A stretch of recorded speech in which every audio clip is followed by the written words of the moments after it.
আসসালামু আলাইকুম বন্ধুরা। ইলেকট্রিক কেটলির একটি কমন সমস্যা আপনাদের মাঝে আমি পূর্বে শেয়ার করেছি। আজ তেমনই একটি সমস্যা আপনাদের সাথে শেয়ার করব। তো এই কেটলিটি হঠাৎ করে চলছে না, অর্থাৎ পানি গরম হচ্ছে না। তো আমি প্রথমেই এর বেজ চেক করে নিয়েছি। সিরিজ কর্ড ব্যবহার করে আমি এর থার্মোস্ট্যাট চেক করব।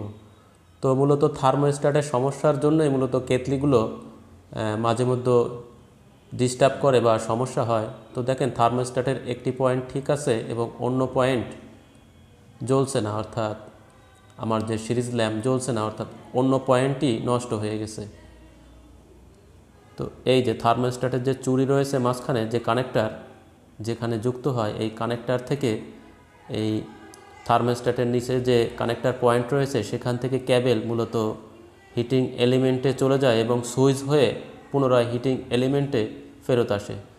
তো থার্মোস্ট্যাট নষ্ট হয়ে যাওয়ার জন্যই মূলত এই কেটলিটি চলছে না। আমি কানেক্টারগুলো খুলে নিচ্ছি এবং এই থার্মোস্ট্যাট পরিবর্তন করতে হবে। তো সুইচ অন করার পরেও যদি কানেকশন বা হিটিং এলিমেন্ট গরম না হয় তাহলে আপনার থার্মোস্ট্যাট নষ্ট হয়ে গেছে, নতুবা হিটিং এলিমেন্ট বা কয়েল নষ্ট হয়ে গেছে। তো সচরাচর হিটিং এলিমেন্ট নষ্ট হয় বা কেটে যায়, সেটা যদি সিরিজ কর্ড ব্যবহার করে চেক করা যায় তাহলে খুব সহজেই ধরা যায় বা পরীক্ষা করা যায়। আর যদি মিটার থাকে, মিটার দিয়েও চেক করা যায়। তো যেহেতু আমি দেখেছি এই থার্মোস্ট্যাটটি নষ্ট হয়ে গেছে, আমি একটি সকেট ড্রাইভার ব্যবহার করে থার্মোস্ট্যাট খুলে নিয়েছি। এই একই মডেলের আরেকটি থার্মোস্ট্যাট আমি এখানে ফিটিং করে দেব। তো মার্কেটে এ ধরনের থার্মোস্ট্যাটের বর্তমান বাজার মূল্য 70 টাকা, যা আপনারা অনায়াসেই পেয়ে যাবেন। তো দেখেন আমি একটি একই মডেলের থার্মোস্ট্যাট নিয়ে এসেছি, যার বাইমেটালিক স্ট্রিপ দুটি।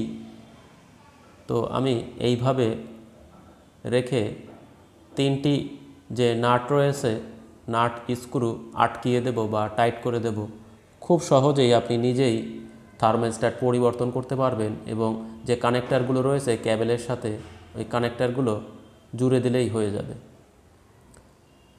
তো এটিই ছিল মূলত এই ইলেকট্রিক কেটলির সমস্যা, যা খুব সহজেই আমি সমাধান করতে পেরেছি বা করে দিচ্ছি।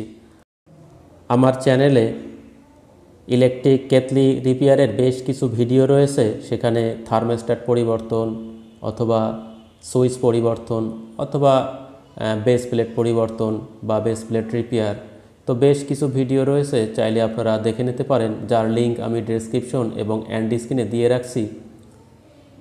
তো দেখেন আমি যে পাইলট ল্যাম্প বা ইন্ডিকেটার, তা বেজের সহিত সঠিক স্থানে জুড়ে দিচ্ছি এবং ক্যাবেলগুলি সাইডে সরিয়ে, যেহেতু এই ক্যাবেলগুলি হিটপ্রুফ ক্যাবেল, হাতে লাগলে একটু চুলকাবে, পরবর্তীতে হাত ধুয়ে নিতে হবে। তো হিটপ্রুফ ক্যাবেলগুলি মূলত কখনোই হিটে ক্ষতিগ্রস্ত হয় না। তো এখানে নর্মাল যে ক্যাবেল বা ইনসুলেশন ক্যাবেল ব্যবহার করা যায় না, তাহলে গলে যাবে। এ কারণে মূলত হিটপ্রুফ ক্যাবেল ব্যবহার করতে হয়। তো মার্কেটে হিটপ্রুফ ক্যাবেল পাওয়া যায়, যদি নষ্ট হয়ে যায় আপনারা পরিবর্তন করে দিতে পারবেন। তো আমি থার্মোস্ট্যাট পরিবর্তন করে দিয়েছি। একটু পানি দিয়ে আমি চেক করে দেখব, ব্যবহার করে দেখব আসলে আমার কাজটি সফল হয়েছে কিনা এবং ইলেকট্রিক কেটলি সুন্দরভাবে কাজ করছে কিনা বা গরম হচ্ছে কিনা।